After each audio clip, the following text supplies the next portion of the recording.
extremely surprised that Kai Forbath and Connor Barth have a great battle throughout camp and preseason.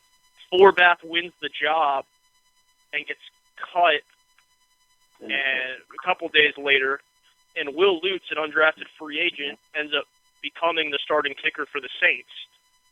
For me, that was a little odd. I understand Cortland Finnegan getting released and Sterling Moore coming in and essentially taking his role. I understand that Moore's a little younger, a little quicker, et cetera, et cetera.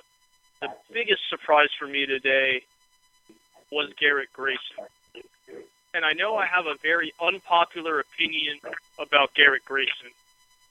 I always said Grayson didn't get the full support of Saints fans, and that they didn't allow him to really mature and develop. Remember, this is a guy that only played 8 games. They were all preseason games, and he really never had a chance to get his feet wet. Now, I know I've heard different things about Peyton yelling at him in camp. I've heard different things from fans and all these things that I've wrote for Big Easy Believer coming back and saying, how could you possibly think that Grayson is a guy that should even be on the roster? So for me, I felt the Grayson thing was a little odd. Though I hear the intention is for him to clear waivers and be put on practice squad, similar to what the team did with Ryan Griffin a few years ago. But remember, Griffin was an undrafted free agent. Garrett Grayson's a third-round draft pick. So if that's the risk they're running, you're running, well, there's going to be a couple teams that are going to think, well, the only other two quarterbacks drafted before this guy, Marcus Mariota and Jameis Winston, maybe we should give this guy a look. And then the best news of the day, and I think we can all agree the best news of the day, was the Brees extension for a few reasons. One, it clears up cap space, which the Saints desperately, desperately need. But two, and I know the deal's a little weird, it's a 5-year deal, but it voids after 2. But if the Saints got this deal done, it is reassurance to me, and it should be a reassurance to the rest of Houdat Nation, that Brees will not play for another team in his career. There's a no-trade clause. Right. And if the Saints can get this deal done and at least extend them enough to go, hey, Drew, we're going to try to get you some help. Let's make a championship run. We just need you to open up some cap space. I think it's a lot of optimism for Saints fans. Well, let me ask you. Last 2 days, more than anything. Well, let me ask you this, Brendan. I mean, 2 years. Looking at how Drew is playing, right? Do you think Drew just stays with the Saints another 2 years? I really believe that he's got a little bit more left in the tank. Could we lose him after these 2 years? Yes. But do you think he actually finishes his career in the black and gold? I really do. I know in the press conference he said he plans on being around for a while, not giving a specific number or anything. But Drew Brees is one of those quarterbacks where you get a little concerned with his age because he is 37, and this is part of the age group where you really start seeing a declining play in quarterbacks. Now, the most recent memory quarterback that just really declined extremely quickly was Peyton Manning. But the argument I have about that is that Peyton Manning had so many injury problems, especially with strength in his neck and et cetera, that wasn't too much of a surprise. But with Drew, who has stayed consistently healthy over the last 10 years, a guy who has thrown for the most yards in the league 5 of the last 6 years, a guy who's the only quarterback in NFL history to lead the league in passing 5 or more years. I mean, we can go down the list of records Drew has set in his time in the black and gold. Right. I feel like it's a guy he's not going to fall off. He's going to be a guy who's going to be consistent, and even in his last few days, few years, few days, few weeks as a quarterback, he's still going to be a top-tier quarterback in terms of he's going to be better than half the quarterbacks in the league. And for me, I just don't see, as long as Sean Payton is the coach in New Orleans and Mickey Loomis is the GM in New Orleans, I don't see Drew going anywhere. And he even touched on it in his press conference. It's really rare that you get a GM, an owner, and a coach to stay together for that long. Yeah. Well, let me throw this out to the rest of you guys. Do any of you guys see the possibility of Drew not finishing up in black and gold? I can't. If it happens, man, it'll be one of those situations that I'm going way back. Like Archie Manning when that was ugly to see. He did that last year in Minnesota. Where he really wasn't. There. He was there, but he wasn't. Yeah. Everybody still considers him a saint. His whole career, he was a saint. He just finished his last year there.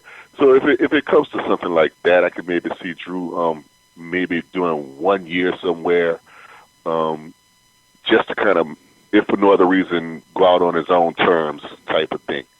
But that would be a very rare situation. I don't see it happening. I see him finishing with the Saints.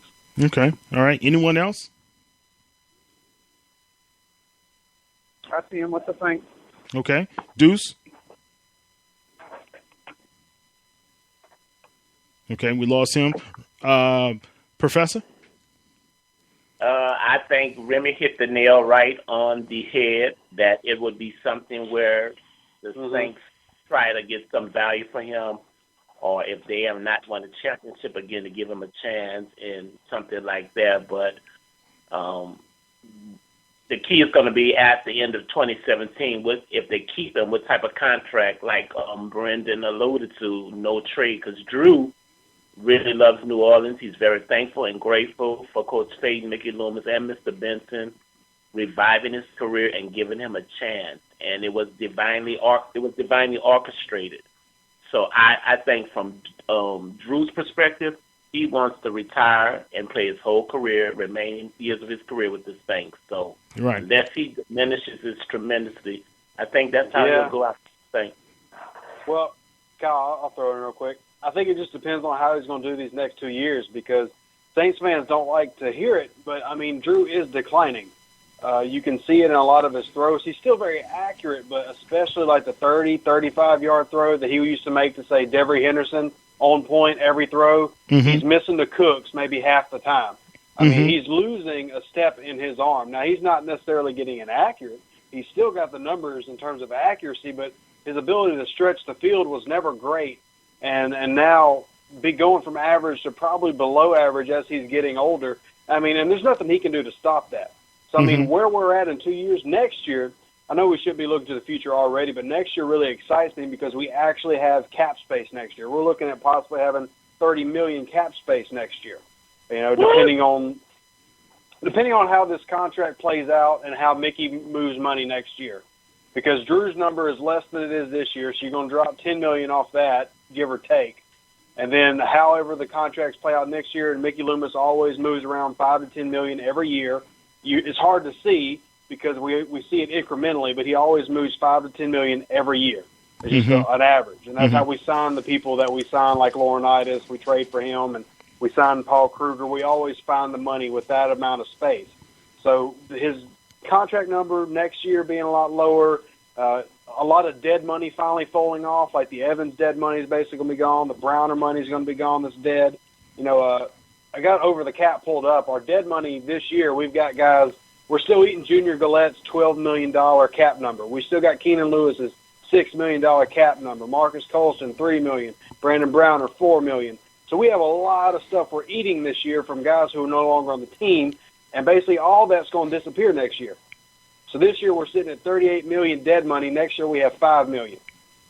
So in terms of Mickey's ability to move money, lower cap numbers all around, we're actually going to have potential to sign, hopefully, quite a few free agents next year. So how that plays out will determine if Drew comes back the year after that. If we still are horrible after next season, and I only say we're horrible now because we got all spoiled by the Super Bowl. If this was the late 90s, we're a great team. But how he is in 2017 and how they finish was going to determine if he stays or not. Because as much as everybody loves Drew, the contract that he just signed proves that New Orleans is willing to let him go eventually.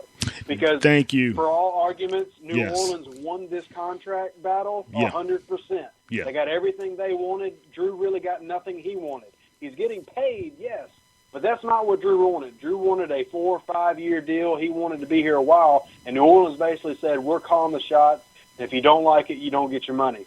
So I think we have a strong possibility to see Drew end his last 2 years somewhere else, depending on how the 2017 season goes.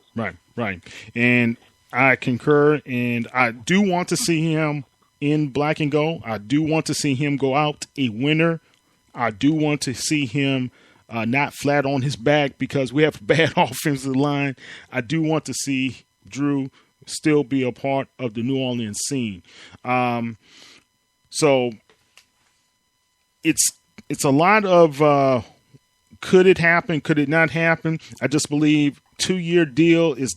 I would have liked to see a 3-year deal, but you brought up something I was thinking in the back of my mind, Deuce. The Saints didn't want it. They didn't want it. So, well, let me throw this out to you guys.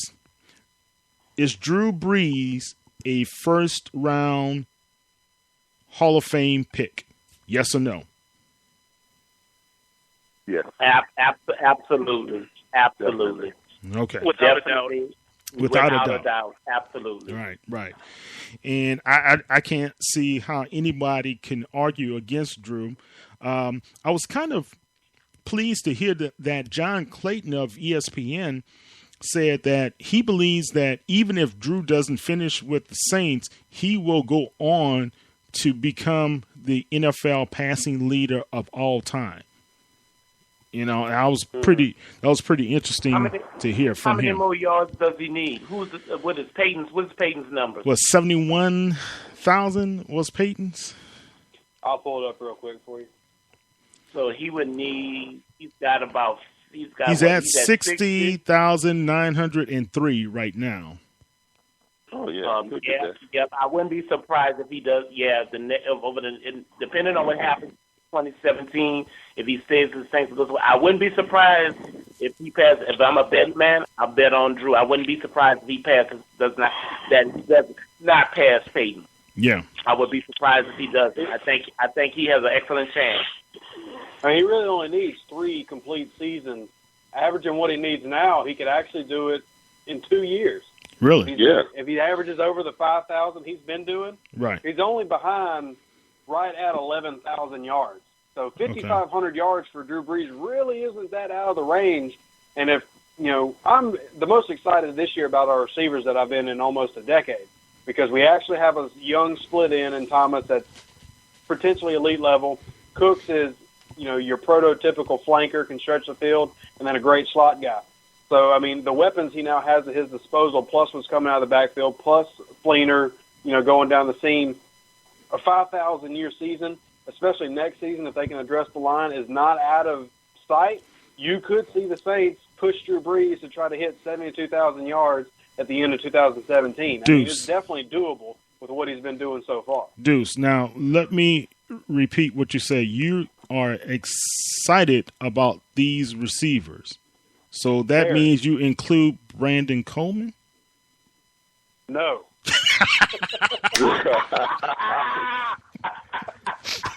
Wait. Kyle meant Tommy Lee Lewis and Marcus Murphy. He did not mean Brandon Coleman. In fact, he meant Jordan Lamont Williams on the practice side. Look, and that's tough for me to say because Brandon Coleman is the first Saints interview I ever did. I was super excited to meet him. I love his cool. heart. But, I mean, you got to just take it how it is. I've said it on so many shows for multiple years now. You can't fix hard hands. If you got hard hands, you're not going to fix that problem, no matter who's coaching you.